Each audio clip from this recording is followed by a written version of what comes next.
In recent months, Democratic presidential candidates and Senate leaders have toyed with killing a filibuster so the Senate could approve radical changes with less deliberation and less persuasion. Several of our colleagues sent an extraordinary brief to the Supreme Court threatening political retribution if the justices did not decide a case the way they wanted. We've seen proposals to turn the FEC, the regulator of elections and political speech, into a partisan body for the first time ever. All these things, Mr. President, all these things, a toxic temptation to stop debating policy within our great American governing traditions and instead declare a war on the traditions themselves. A war on the traditions themselves. So, colleagues, whatever policy differences we may have, we should all agree this is precisely the kind of recklessness the Senate was created to stop. The response to losing one election cannot be to attack the office of the presidency. The response to losing several elections cannot be to threaten the Electoral College. The response to losing a court case cannot be to threaten the judiciary. The response to losing a vote cannot be to threaten the Senate. We simply cannot let factional fever break our institutions. It must work the other way, as Madison and Hamilton intended. The institutions must break the fever rather than the other way around. The framers built the Senate to keep temporary rage from doing permanent damage to our republic. The framers built the Senate to keep temporary rage from doing permanent damage to our republic. That, Mr. President, is what we will do when we end this precedent-breaking impeachment. I hope we will look back on this vote and say this was the day the fever began to break. I hope we will not say this was just the beginning. I ask unanimous consent the Senate stand in recess subject to the call of the chair. Without objection, the Senate stands in recess subject to the call of the chair.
The Senate will convene as a court of impeachment.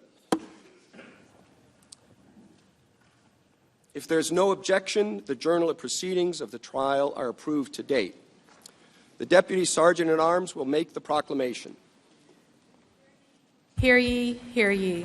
All persons are commanded to keep silence on pain of imprisonment while the Senate of the United States is sitting for the trial of the articles of impeachment exhibited by the House of Representatives against Donald John Trump, President of the United States. As a reminder to everyone in the chamber, as well as those in the galleries, demonstrations of approval or disapproval are prohibited. The Majority Leader is recognized. Mr. Chief Justice, the Senate is now ready to vote on the articles of impeachment, and after that is done, we will adjourn the court of impeachment. The clerk will now read the first article of impeachment. Article 1, Abuse of Power. The Constitution provides that the House of Representatives, quote, shall have the sole power of impeachment, unquote, and that the President, quote, shall be removed from office on impeachment for and conviction of treason, bribery, or other high crimes and misdemeanors, close quote.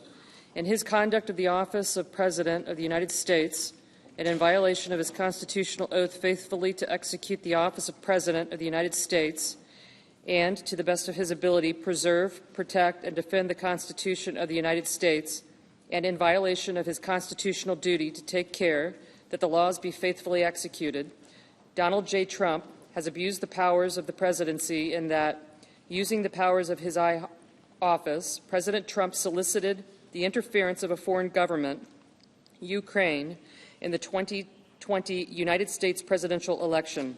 He did so through a scheme or course of conduct that included soliciting the government of Ukraine to publicly announce investigations that would benefit his re-election, harm the election prospects of a political opponent, and influence the 2020 United States presidential election to his advantage. President Trump also sought to pressure the government of Ukraine to take these steps by conditioning official United States government acts of significant value to Ukraine on its public announcement of the investigations. President Trump engaged in this scheme or course of conduct for corrupt purposes in pursuit of personal political benefit. In doing so, President Trump used the powers of the presidency in a manner that compromised the national security of the United States and undermined the integrity of the United States democratic process. He thus ignored and injured the interests of the nation. President Trump engaged in this scheme or course of conduct through the following means. 1.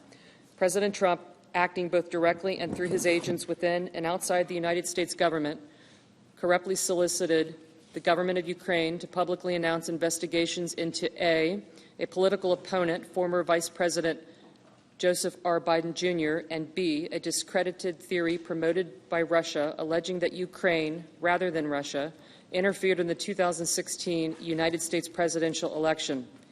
2. With the same corrupt motives, President Trump, acting both directly and through his agents within the outside of the United States government, conditioned 2 official acts on the public announcements that he had requested. A, the release of $391 million of United States taxpayer funds that Congress had appropriated on a bipartisan basis for the purpose of providing vital military and security assistance to Ukraine to oppose Russian aggression, and which President Trump had ordered suspended, and B, a head of state meeting at the White House, which the President of Ukraine sought to demonstrate continued United States support for the government of Ukraine in the face of Russian aggression. 3. Faced with the public revelation of his actions, President Trump ultimately released the military and security assistance to the government of Ukraine and has persisted in openly and corruptly urging and soliciting Ukraine to undertake investigations for his personal political benefit. These actions were consistent with President Trump's previous invitations of foreign interference in United States elections. In all of this, President Trump abused the powers of the presidency by ignoring and injuring national security and other vital national interests to obtain an improper personal political benefit. He has also betrayed the nation by abusing his high office to enlist a foreign power in corrupting democratic elections. Wherefore, President Trump, by such conduct, has demonstrated that he will remain a threat to national security and the Constitution if allowed to remain in office, and has acted in a manner grossly incompatible with self-governance and the rule of law.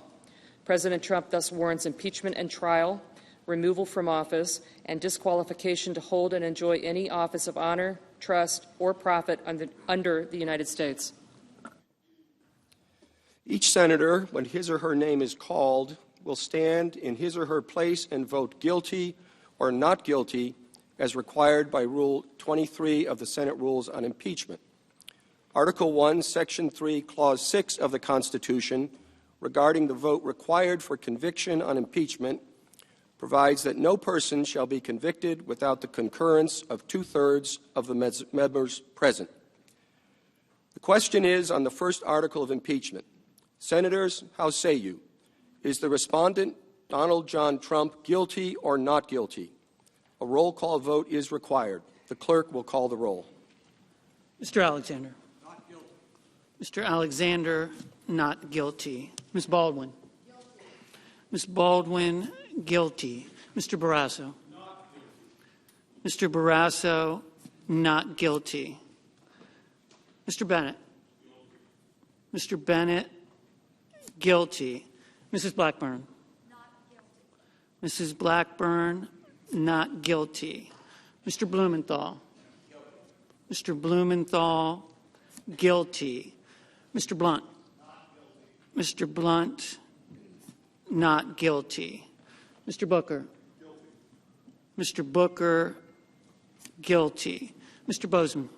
Not guilty. Mr. Bozeman, not guilty. Mr. Braun. Not guilty. Mr. Braun, not guilty. Mr. Brown. Guilty. Mr. Brown, guilty. Mr. Burr. Not guilty. Mr. Burr, not guilty. Ms. Cantwell. Ms. Cantwell, guilty. Mrs. Capito. Mrs. Capito, not guilty. Mr. Cardin.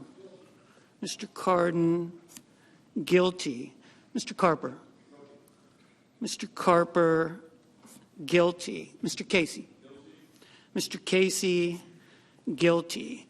Mr. Cassidy. Mr. Cassidy, not guilty. Ms. Collins. Ms. Collins, not guilty. Mr. Coons.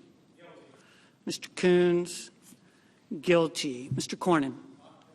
Mr. Cornyn, not guilty. Ms. Cortez Masto. Ms. Cortez Masto, guilty. Mr. Cotton. Not guilty. Mr. Cotton, not guilty. Mr. Kramer. Not guilty. Mr. Kramer, not guilty. Mr. Crapo. Mr. Crapo, not guilty. Mr. Cruz. Mr. Cruz, not guilty. Mr. Daines. Mr. Daines, not guilty. Ms. Duckworth. Ms. Duckworth, guilty. Mr. Durbin. Mr. Durbin, guilty. Mr. Enzi. Mr. Enzi, not guilty. Ms. Ernst. Ms. Ernst, not guilty. Mrs. Feinstein. Mrs. Feinstein, guilty. Mrs. Fisher. Mrs. Fisher, not guilty. Mr. Gardner. Mr. Gardner, not guilty. Mrs. Gillibrand. Mrs. Gillibrand, guilty. Mr. Graham. Mr. Graham, not guilty. Mr. Grassley. Mr. Grassley, not guilty. Ms. Harris. Ms. Harris, guilty. Ms. Hassan. Ms. Hassan, guilty. Mr. Hawley. Mr. Hawley, not guilty. Mr. Heinrich. Mr. Heinrich, guilty. Ms. Hirono. Ms. Hirono, guilty. Mr. Hoven. Mr. Hoven, not guilty. Mrs. Hyde-Smith. Not guilty. Mrs. Hyde-Smith, not guilty. Mr. Inhofe. Mr. Inhofe, not guilty. Mr. Johnson. Not guilty. Mr. Johnson, not guilty. Mr. Jones. Guilty. Mr. Jones, guilty. Mr. Kane. Mr. Kane, guilty. Mr. Kennedy. Mr. Kennedy, not guilty. Mr. King. Mr. King, guilty. Ms. Klobuchar. Ms. Klobuchar, guilty. Mr. Langford. Mr. Langford, not guilty. Mr. Leahy. Mr. Leahy, guilty. Mr. Lee. Mr. Lee, not guilty. Mrs. Loeffler. Mrs. Loeffler, not guilty. Mr. Manchin. Mr. Manchin, guilty. Mr. Markey. Mr. Markey, guilty. Mr. McConnell. Mr. McConnell, not guilty. Ms. McSally. Ms. McSally, not guilty. Mr. Menendez. Mr. Menendez, guilty. Mr. Merkley. Mr. Merkley, guilty. Mr. Moran. Mr. Moran, not guilty. Ms. Murkowski. Ms. Murkowski, not guilty. Mr. Murphy. Mr. Murphy, guilty. Mrs. Murray. Mrs. Murray, guilty. Mr. Paul. Mr. Paul, not guilty. Mr. Perdue. Mr. Perdue, not guilty. Mr. Peters. Mr. Peters, guilty. Mr. Portman.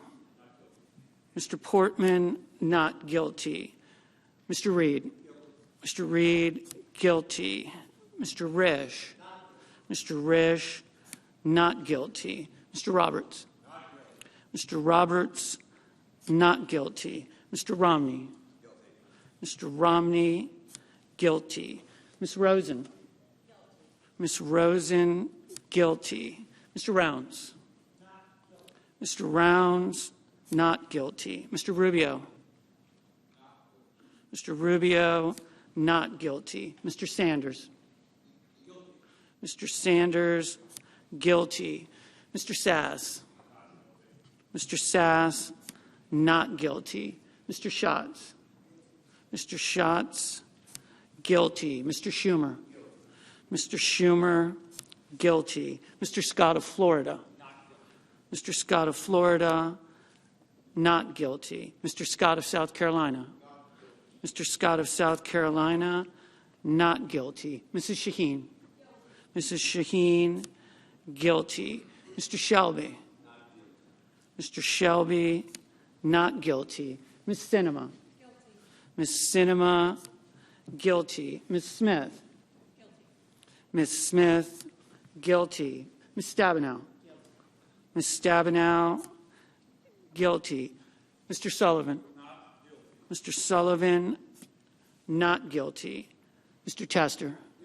Mr. Tester, guilty. Mr. Thune. Mr. Thune, not guilty. Mr. Tillis.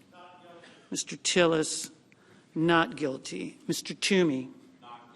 Mr. Toomey, not guilty. Mr. Udall. Mr. Udall, guilty. Mr. Van Hollen. Mr. Van Hollen, guilty. Mr. Warner.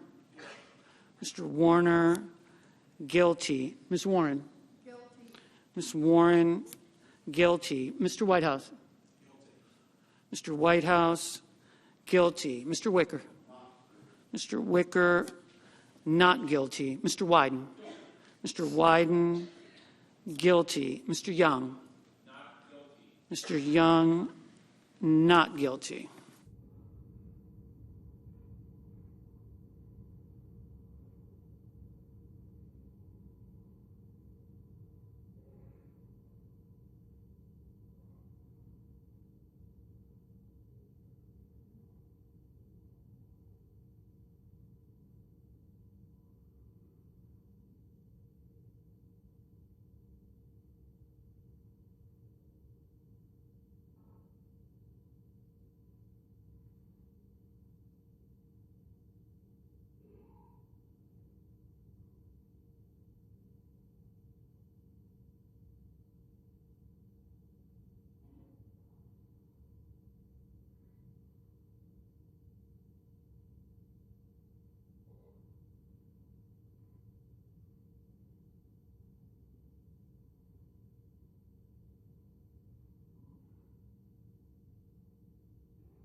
On this article of impeachment, 48 senators have pronounced Donald John Trump, President of the United States, guilty as charged.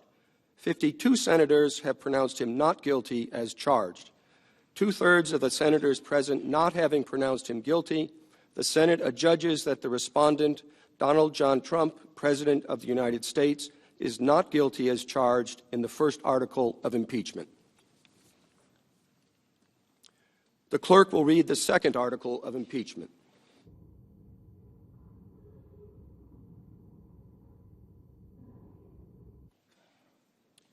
Article 2, Obstruction of Congress. The Constitution provides that the House of Representatives shall have the sole power of impeachment and that the President shall be removed from office on impeachment for and conviction of treason, bribery, or other high crimes and misdemeanors. In his conduct of the office of the President of the United States and in violation of his constitutional oath faithfully to execute the office of President of the United States and, to the best of his ability, preserve, protect, and defend the Constitution of the United States, and in violation of his constitutional duty to take care that the laws be faithfully executed, Donald J. Trump has directed the unprecedented, categorical, and indiscriminate defiance of subpoenas issued by the House of Representatives pursuant to its sole power of impeachment. President Trump has abused the powers of the presidency in a manner offensive to and subversive of the Constitution, in that the House of Representatives has engaged in an impeachment inquiry focused on President Trump's corrupt solicitation of the government of Ukraine to interfere in the 2020 United States presidential election. As part of this impeachment inquiry, the committee's undertaking the investigation serves subpoenas seeking documents and testimony deemed vital to the inquiry from various executive branch agencies and offices and current and former officials. In response, without lawful cause or excuse, President Trump directed executive branch agencies, offices, and officials not to comply with those subpoenas.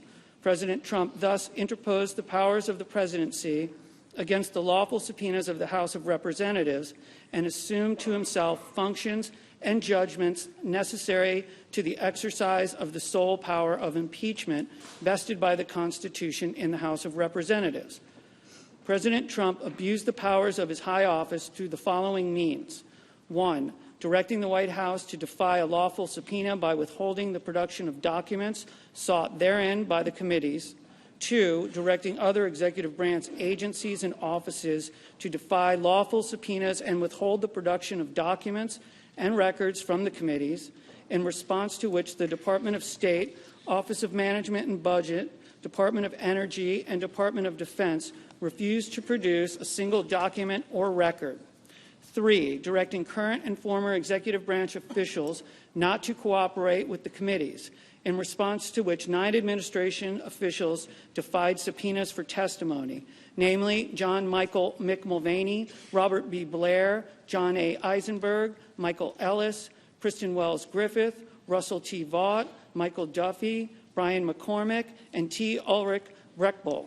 These actions were consistent with President Trump's previous efforts to undermine United States government investigations into foreign interference in United States elections.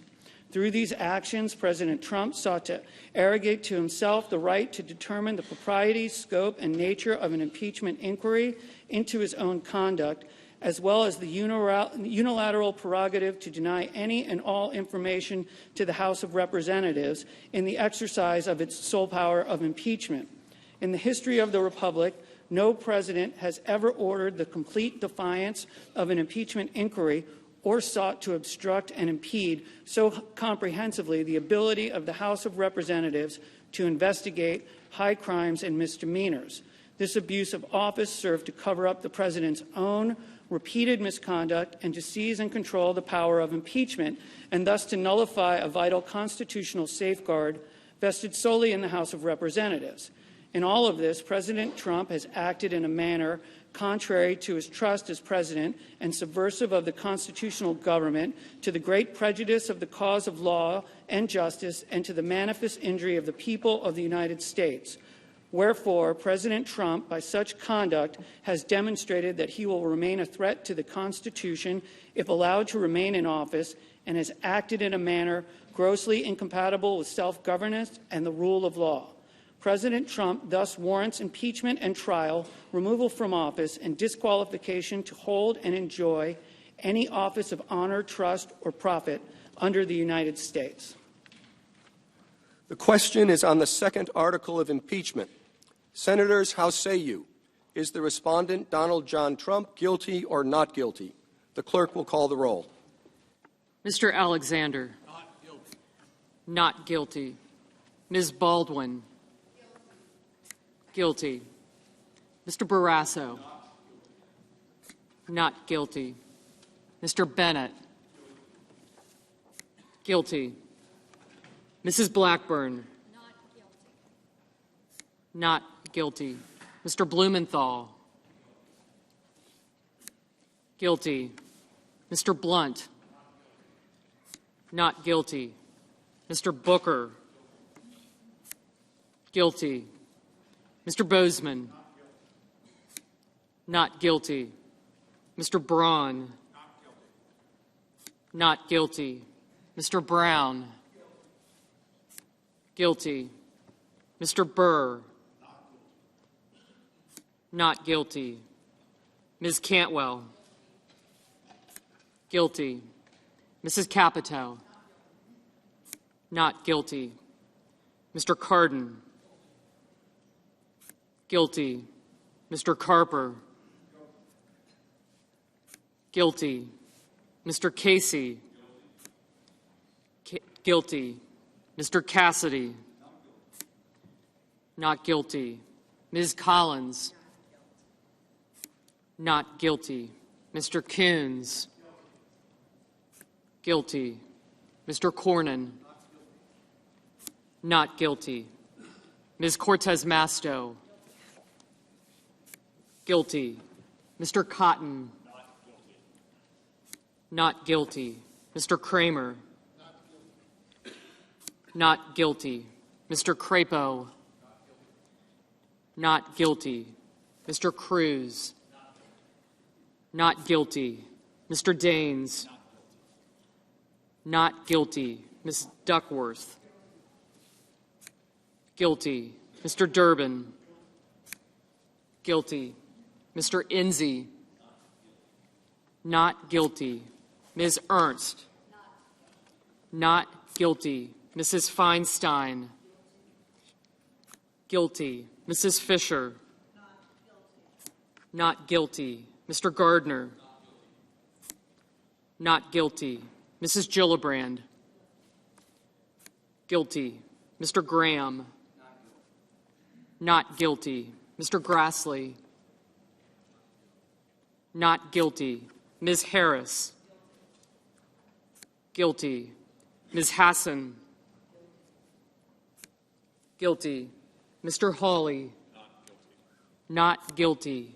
Mr. Heinrich. Guilty. Ms. Hirono. Guilty. Mr. Hoven. Not guilty. Mrs. Hyde-Smith. Not guilty. Not guilty. Mr. Inhofe. Not guilty. Mr. Johnson. Not guilty. Not guilty. Mr. Jones. Guilty. Mr. Kane. Guilty. Mr. Kennedy. Not guilty. Mr. King. Guilty. Ms. Klobuchar. Guilty. Mr. Lankford. Not guilty. Mr. Leahy. Guilty. Mr. Lee. Not guilty. Not guilty. Mrs. Loeffler. Not guilty. Mr. Manchin. Guilty. Mr. Markey. Guilty. Mr. McConnell. Not guilty. Ms. McSally. Not guilty. Mr. Menendez. Guilty. Mr. Merkley. Guilty. Mr. Moran. Not guilty. Ms. Murkowski. Not guilty. Mr. Murphy. Guilty. Mrs. Murray. Guilty. Mr. Paul. Not guilty. Not guilty. Mr. Perdue. Not guilty. Mr. Peters. Guilty. Mr. Portman. Not guilty. Mr. Reed. Guilty. Mr. Risch. Not guilty. Mr. Roberts. Not guilty. Mr. Romney. Not guilty. Ms. Rosen. Guilty. Mr. Rounds. Not guilty. Mr. Rubio. Not guilty. Mr. Sanders. Guilty. Mr. Sass. Not guilty. Mr. Schatz. Guilty. Mr. Schumer. Guilty. Mr. Scott of Florida. Not guilty. Mr. Scott of South Carolina. Not guilty. Mrs. Shaheen. Guilty. Mr. Shelby. Not guilty. Ms. Sinema. Guilty. Ms. Smith. Guilty. Ms. Stabenow.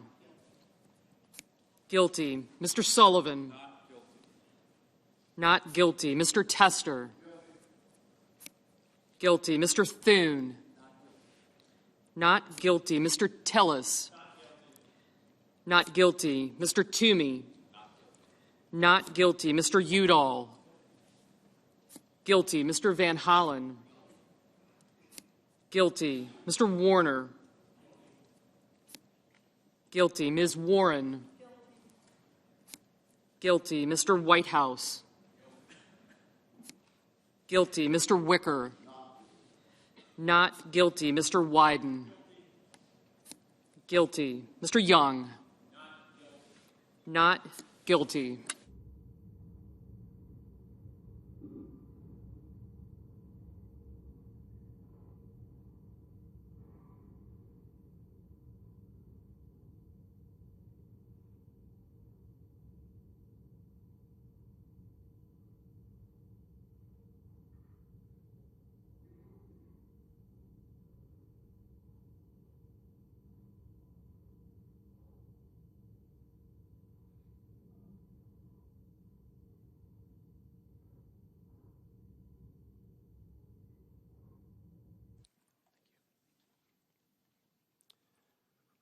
On this article of impeachment, 47 senators have pronounced Donald John Trump, President of the United States, guilty as charged.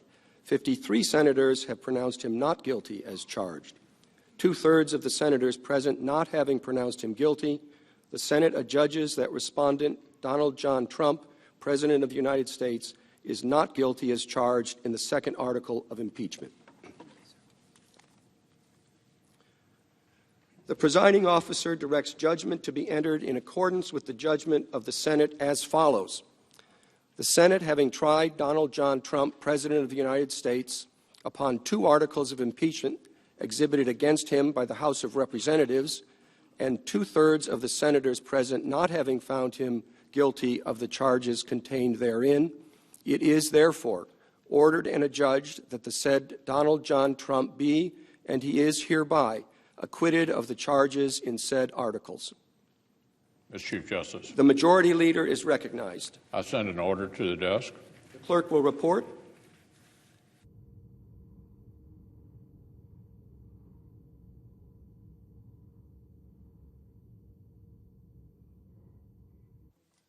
Ordered that the Secretary be directed to communicate to the Secretary of State, as provided by Rule 23 of the Rules of Procedure and Practice in the Senate when sitting on impeachment trials, and also to the House of Representatives, the judgment of the Senate in the case of Donald John Trump, and transmit a certified copy of the judgment to each. Without objection, the order will be entered. Mr. Chief Justice, The Majority Leader is recognized. before this process fully concludes, I want to very quickly acknowledge a few of the people who helped the Senate fulfill our duty these past weeks. And foremost, I know my colleagues join me in thanking Chief Justice Roberts for presiding over the Senate trial with a clear head, steady hand, and the forbearance that this rare occasion demands.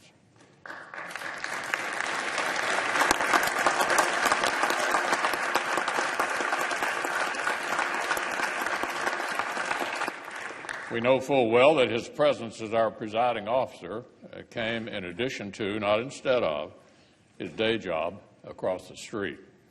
So the Senate thanks the Chief Justice and his staff who helped him perform this unique role. Like his predecessor, Chief Justice Rehnquist, the Senate will be awarding Chief Justice Roberts the Golden Gavel to commemorate his time presiding over this body. We typically award this to new senators after about 100 hours in the chair, but I think we can agree the Chief Justice has put in his due and then some.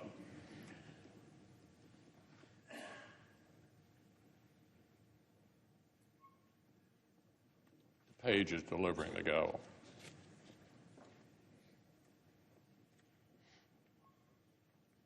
Thank you very much. Of course, there are countless Senate professionals whose efforts were essential. I'll have more thorough thanks to offer next week to all of those teams, from the Secretary of the Senate's office to the parliamentarians, to the Sergeant at Arms team, and beyond. But there are two more groups I'd like to single out now. First, the two different classes of Senate pages who participated in this trial. Their footwork and cool under pressure literally kept the floor running. Our current class came on board right in the middle of the third presidential impeachment trial in American history and quickly found themselves hand-delivering 180 question cards from senators' desks to the dais. No pressure, right, guys? So thank you all very much for your good work.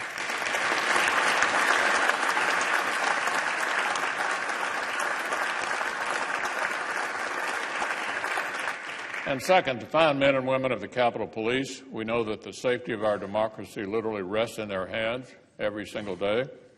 But the heightened measures surrounding the trial meant even more hours and even more work and even more vigilance.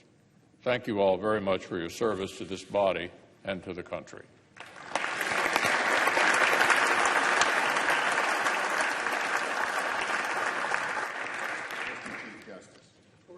The chair recognizes the Democratic leader. I join the Republican leader in thanking the personnel who aided the Senate over the past several weeks. Capitol Police do an outstanding job day in, day out to protect the members of this chamber, their staffs, the press, and everyone who works in and visits this Capitol. They were asked to work extra shifts and in greater numbers to provide additional security over the past 3 weeks. Thank you to every one of them. I, too, would like to thank those wonderful pages. I so much enjoyed you with your serious faces walking down right here and giving the Chief Justice our questions. As the leader noted, the new class of pages started midway in this impeachment trial. When you take a new job, you're usually given a few days to take stock of things, get up to speed. This class was given no such leeway, but they stepped right in, didn't miss a beat, ferrying hundreds of questions from U.S. senators to the Chief Justice on national television is not how most of us spend our first week at work, but they did it with aplomb. I'd also like to extend my personal thank you to David Houck, the Director of the Office of Accessibility Services, Tyler Pumphrey, the Supervisor, and Grace Ridgway, the wonderful Director of Capitol Facilities. Everyone Grace's team worked so hard to make sure we were ready for impeachment. Gary Richardson, known affectionately to us as Tiny, the chief chamber attendant. Jim Hoover and the cabinet shop, who built new cabinets to deprive us of the use of our electronics and flip phones during the trial. Brenda Bird and her team did a spectacular job of keeping the Capitol clean, and Lyden Webb and his team who moved the furniture and then moved it again and again and again. Grace, we appreciate all your hard work. Please convey our sincerest thanks to your staff. Thank you all, the whole staff, for your diligent work through many long days and late nights during this very trying time in our nation's history. Mr. Chief Justice. The Chair also wishes to make a very brief statement. I would like to begin by thanking the Majority Leader and the Democratic Leader for their support as I attempted to carry out ill-defined responsibilities in an unfamiliar setting. They ensured that I had the wise counsel of the Senate itself through its Secretary and her legislative staff. I am especially grateful to the parliamentarian and her deputy for their unfailing patience and keen insight. I am likewise grateful to the Sergeant-at-Arms and his staff for the assistance and many courtesies that they extended during my period of required residency. And thank you all for making my presence here as comfortable as possible. As I depart the chamber, I do so with an invitation to visit the court. By long tradition and in memory of the 135 years we sat in this building, we keep the front row of the gallery in our courtroom open for members of Congress who might want to drop by to see an argument or to escape one. I also depart with sincere good wishes as we carry out our common commitment to the Constitution through the distinct roles assigned to us by that charter. You have been generous hosts, and I look forward to seeing you again under happier circumstances. The Chair recognizes the Majority Leader. I move that the Senate, sitting as a court of impeachment on the articles against Donald John Trump, adjourn, sine die. Without objection, the motion is agreed to. The Senate, sitting as a court of impeachment, stands adjourned, sine die.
The presiding officer.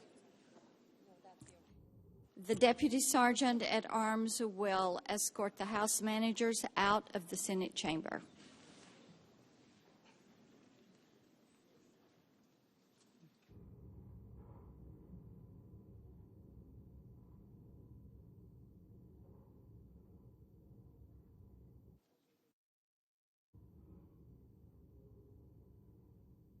President.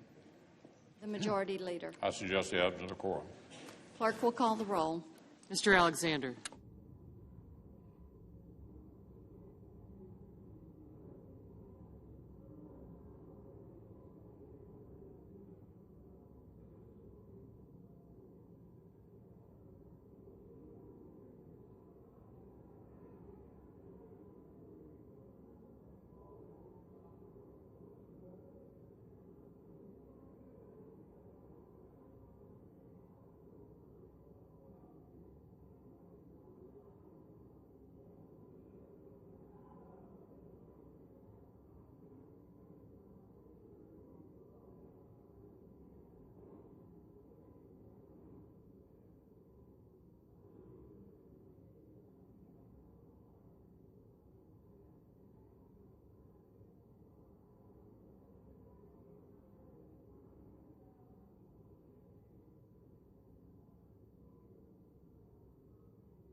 Mr. President, Majority Leader.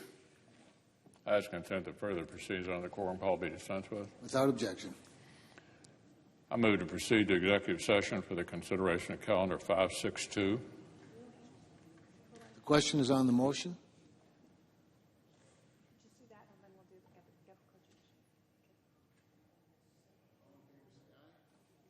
Opposed, nay.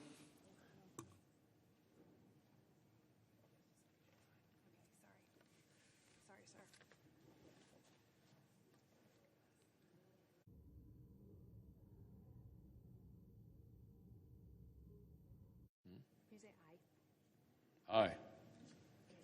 Those opposed, no. The ayes appear to have it. The ayes do have it. The motion is agreed to. And the clerk will report the nomination. Nomination, the judiciary, Andrew Lynn Brasher of Alabama to be United States Circuit Judge for the 11th Circuit.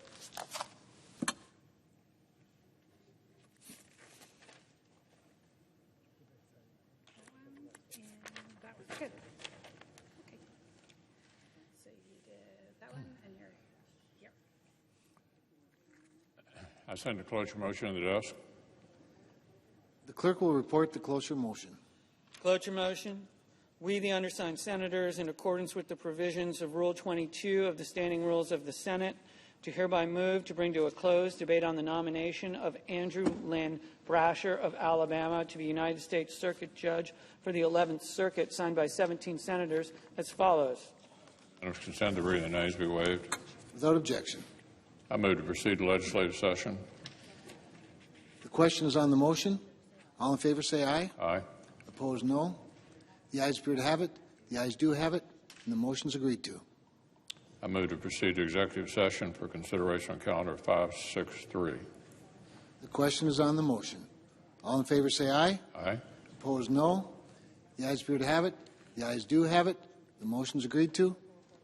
The clerk will report the nomination.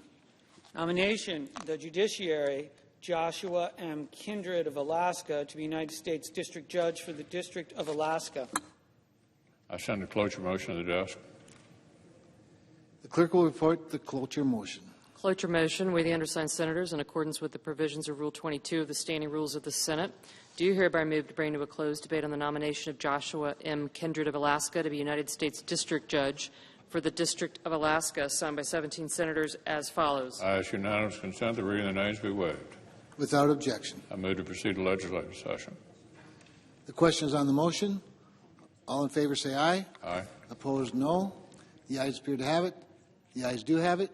The motion is agreed to. I move to proceed to executive session for the consideration of calendar 565. The question is on the motion. All in favor say aye. Aye. Opposed, no. The ayes appear to have it. The ayes do have it. The motion is agreed to. The clerk will report the nomination. Nomination, the judiciary, Matthew Thomas Shelp of Missouri to be United States District Judge for the Eastern District of Missouri. I send a cloture motion to the desk. The clerk will report the cloture motion. Cloture motion.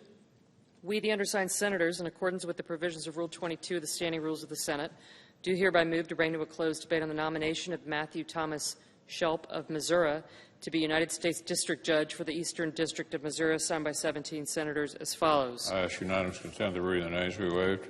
Without objection. I move to proceed to legislative session. The question is on the motion. All in favor say aye. Aye. Those opposed, no. The ayes appear to have it. The ayes do have it. The motion is agreed to. I move to proceed to executive session for the consideration of calendar 461. The question is on the motion. All in favor say aye. Aye. Opposed, no. The ayes appear to have it. The ayes do have it. The motion is agreed to. The clerk will report. Nomination, the judiciary, John Fitzgerald Ness of Illinois to be United States District Judge for the Northern District of Illinois. I send a cloture motion to the desk. The clerk will report the cloture motion. Cloture motion. We, the undersigned senators, in accordance with the provisions of Rule 22 of the Standing Rules of the Senate, do hereby move to bring to a close debate on the nomination of John Fitzgerald Ness of Illinois to be United States District Judge for the Northern District of Illinois, signed by 17 senators, as follows. I ask unanimous consent the reading of the nays be waived. Without objection. I move to proceed to legislative session. The question is on the motion. All in favor say aye. Aye. Opposed, no. The ayes appear to have it. The ayes do have it. The motion is agreed to. I move to proceed to executive session for the consideration of calendar 535. The question is on the motion. Those in favor say aye. Aye. Opposed, no. The ayes appear to have it. The ayes have it. The motion is agreed to. The clerk will report. Nomination, the judiciary, Philip M. Halpern of New York to be United States District Judge for the Southern District of New York. I send a cloture motion to the desk. The clerk will report. Cloture motion. We, the undersigned senators, in accordance with the provisions of Rule 22 of the Standing Rules of the Senate, do hereby move to bring to a closed debate on the nomination of Philip M. Halpern of New York to be United States District Judge for the Southern District of New York, signed by 17 senators as follows. I ask unanimous consent that reading the names be waived. Without objection. I ask unanimous consent that the mandatory quorum calls for these cloture motions be waived. Without objection. I ask unanimous consent the Senate resume legislative session and be in a period of morning business with senators permitted to speak for up to 10 minutes each. Without objection.